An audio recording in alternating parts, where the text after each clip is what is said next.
Amici di Banan Travels, buongiorno, benvenuti in questa recensione che tanti di voi aspettavano da molto tempo. Bene, siamo arrivati ai 10.000 km con questa fantastica moto, traguardo non esagerato ma che sicuramente ci dà la possibilità di dare una prima chiave di lettura di quelli che sono i pregi e i difetti di questa moto. Vi anticipo già che sarà una recensione come sempre senza esclusione di colpi, quindi ci andrò giù pesante. Come sempre sarò sincero al 100% raccontandovi quella che è stata la mia esperienza su questa moto. Considerate che l'ho stressata veramente tantissimo sin dall'inizio qua sulle Alpi, dalle Alpi alla Sicilia, alla Sardegna, ci ho risalito l'Italia praticamente in fuoristrada totalmente, abbiamo affrontato le sabbie della Tunisia e quindi in tutto questo non sono mancati gli incidenti di percorso, le cadute, insomma la moto è stata messa alla prova come sempre e queste sono le considerazioni che ne ho avuto su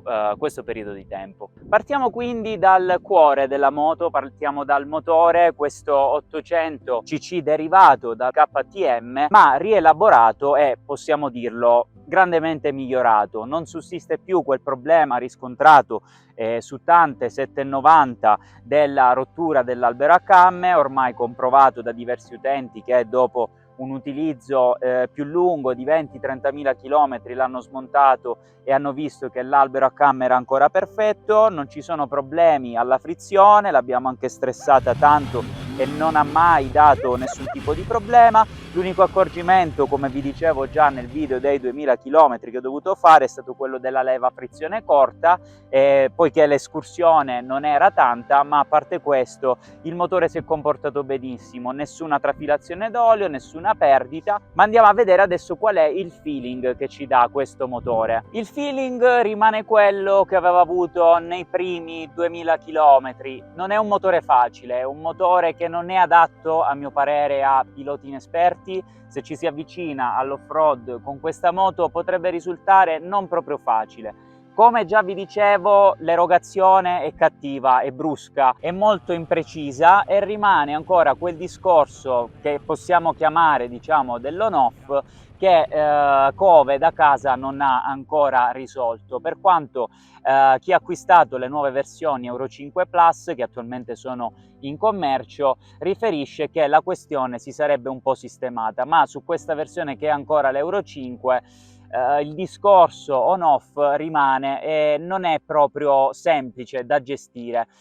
Questo fino, diciamo, alla terza marcia e a basse velocità, perché quando poi passiamo alle marce alte, andiamo sui trasferimenti, il discorso cambia radicalmente, la moto gira fluidissima, sempre pronta, sempre piena, ti dà la possibilità di sorpassare anche in salita senza perdite di potenza, è un motore molto corposo, molto pieno e che dà veramente tanto brio e tanta soddisfazione.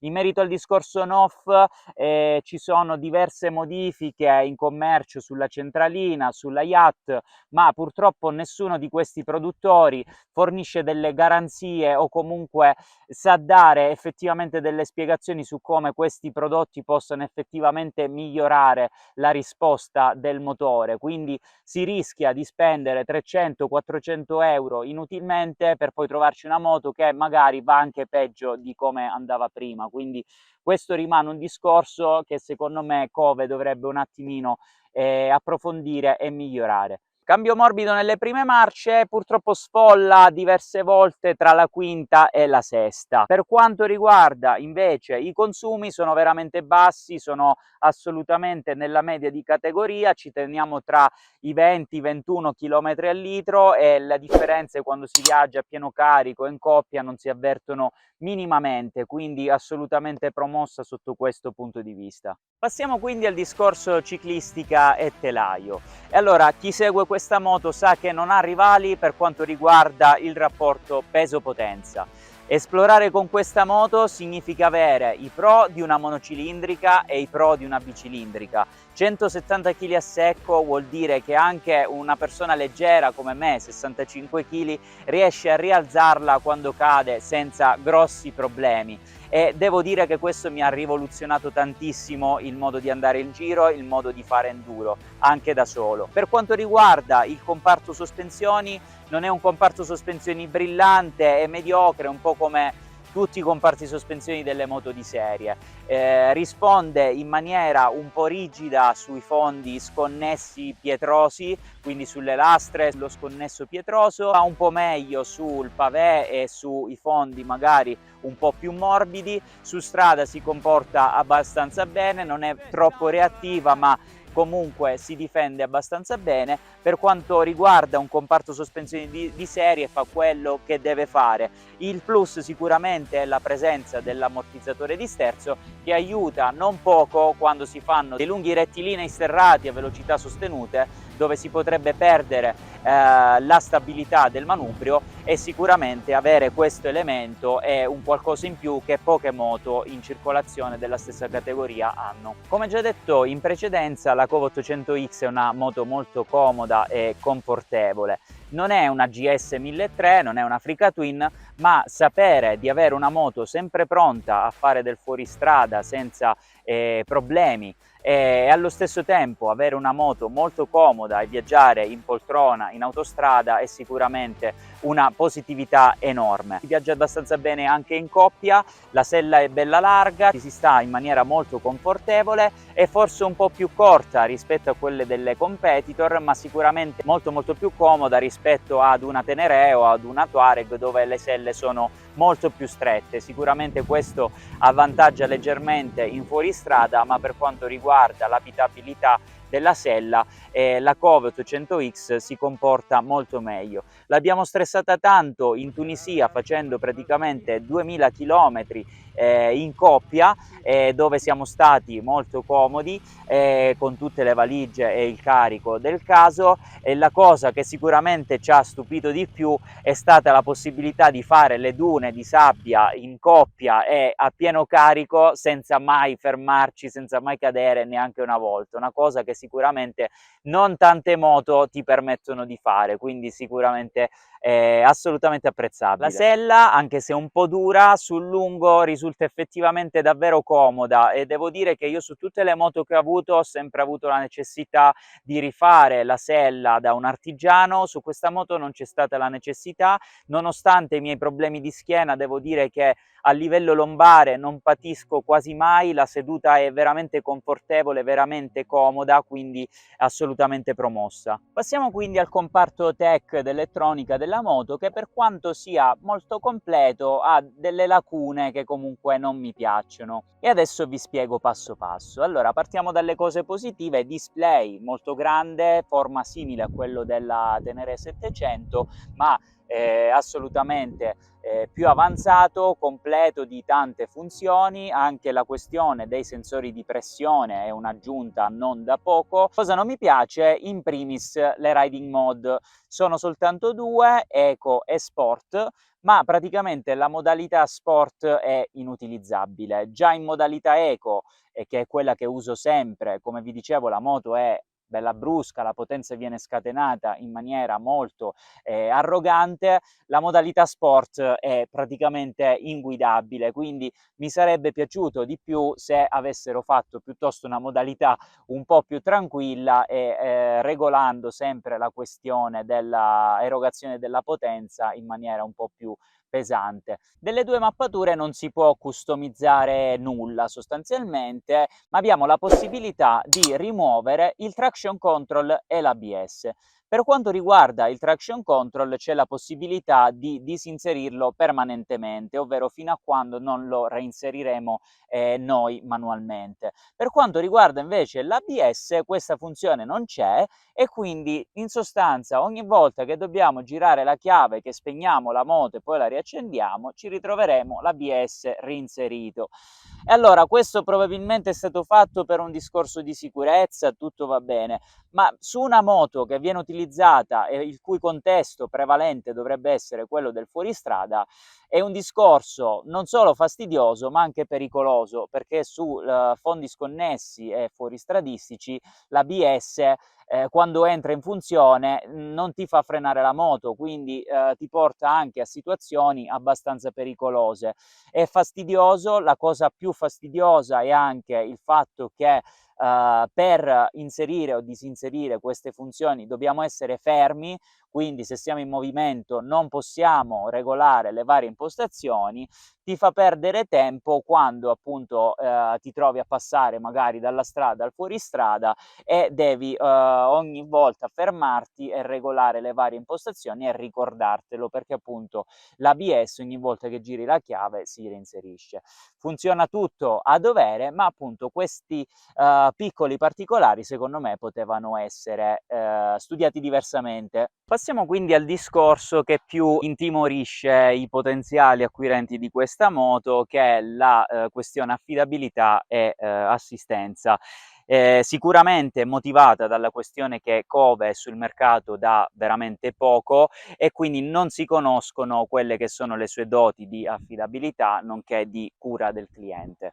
Per quanto riguarda la mia personale esperienza, la moto si è comportata benissimo, la ritengo una moto assolutamente affidabile, soprattutto dal punto di vista del motore. Non ho mai avuto una trafilazione, non ho mai avuto alcun tipo di problema. Sicuramente dove si è risparmiato su questa moto sono le finiture, in primis la catena che già dopo 10.000 km è praticamente da cambiare.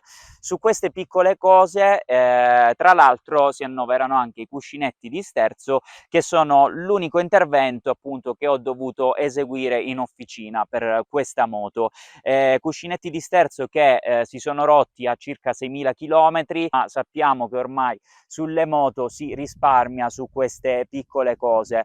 Questo però mi ha dato possibilità di approfondire il discorso garanzia e quindi parliamo della garanzia Kove. Purtroppo vi anticipo che sul punto di vista assistenziale siamo praticamente in mano a nessuno. Dal momento in cui ho portato la moto in concessionaria per valutare se l'intervento fosse coperto dalla garanzia o meno, sono passati 16 giorni, al termine dei quali mi è stato detto poi che i cuscinetti non erano coperti dal discorso garanzia, ci può anche stare, sono pezzi soggetti a usura, ma 16 giorni soltanto per dare una risposta positiva o negativa significa che poi devi prendere l'appuntamento, devi aspettare che ti arrivino i pezzi, se ne vanno molto facilmente 2 mesi e nel mio caso ho risolto facilmente dal meccanico di fiducia di tasca mia e va bene così, ma se dovessero emergere magari delle problematiche più grosse o a livello di motore dove poi anche se vai a farle risolvere dal tuo meccanico rischi anche di inficiare la questione garanzia, aspetti 2 mesi? Su questo discorso dobbiamo sicuramente lavorare e non poco. In un contesto quindi dove dalle case ormai la situazione garanzia generale non è proprio rosea, spontaneo farsi la domanda: ma vale la pena effettivamente spendere quelle migliaia di euro in più per una moto soltanto per avere un servizio post vendita funzionale? In un panorama dove praticamente il 90% delle moto sono prodotte in Cina o comunque hanno pezzi prodotti in Cina, il discorso assistenziale sono solo 2-3 forse ormai le case che funzionano e che seguono il cliente anche nel post vendita. Devo dire che al momento io mi ritengo abbastanza soddisfatto della scelta che ho fatto. Quando avrò dei problemi la porterò dal mio meccanico di fiducia, ma sostanzialmente il discorso affidabilità per il momento non mi ha deluso minimamente, quindi su questa moto per il momento posso dare assolutamente pareri solo positivi. Come già detto, un discorso peso potenza ineguagliabile, è una moto che ti permette di fare tutto, mi ci trovo veramente benissimo per qualsiasi tipo di viaggio, tipo di avventura che io voglia fare, quindi attualmente mi sento assolutamente di consigliarla. Stavo dimenticando un'ultima questione che ha destato un po' di sconcerto tra i vari utenti, ovvero la questione degli intervalli dei tagliandi. Allo stato attuale pare che non ci siano praticamente disposizioni ufficiali della casa in merito, quindi ogni concessionario praticamente ha il suo modus operandi. Per il mio concessionario, in sostanza, la condizione è quella di dover fare il tagliando completo ogni 10.000 km, mentre la raccomandazione è quella di ogni 5.000 km fare il cambio olio e cambio filtri. Accenderà la spia service per ricordarcelo. L'intervallo di 5.000 è, a mio parere, giusto per chi utilizza la moto pesantemente in fuoristrada, e mantenere l'olio e i filtri sempre freschi evita di incontrare problemi. Ma non è che se voi il tagliando lo fate 1.000-2.000 km dopo succede qualcosa, la moto esplode. No, assolutamente, anzi, io personalmente ho fatto il tagliando quello dopo i 6.000, perché avendo fatto il tagliando ai 1.000 l'ho fatto poi dopo i 6.000, e l'ho fatto che la moto aveva circa 7.500 km, perché ero in viaggio in Tunisia, quindi l'ho fatto a rientro in Italia. La moto girava benissimo senza alcun tipo di problema.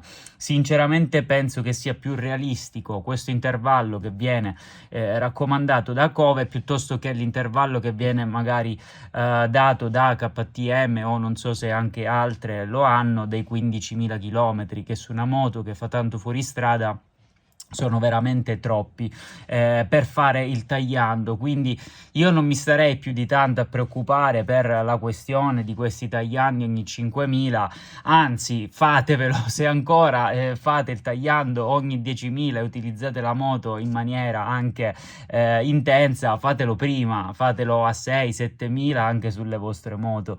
Poi se la vostra paura è esclusivamente il discorso garanzia, su quello ne abbiamo già parlato, quindi tutto è ancora molto fumoso, poco efficiente, quindi su questo discorso è così. Però l'800X è una moto bella robusta, ben fatta, io non mi starei a fasciare la testa prima del tempo. Per il momento quindi da Banan Travels è tutto. Per qualsiasi altra informazione o domanda, se mi sono dimenticato qualcosa, scrivetemelo giù nei commenti, iscrivetevi al canale se il video vi è piaciuto, se volete seguire ancora avventure in sella a questa moto, e per il momento è tutto.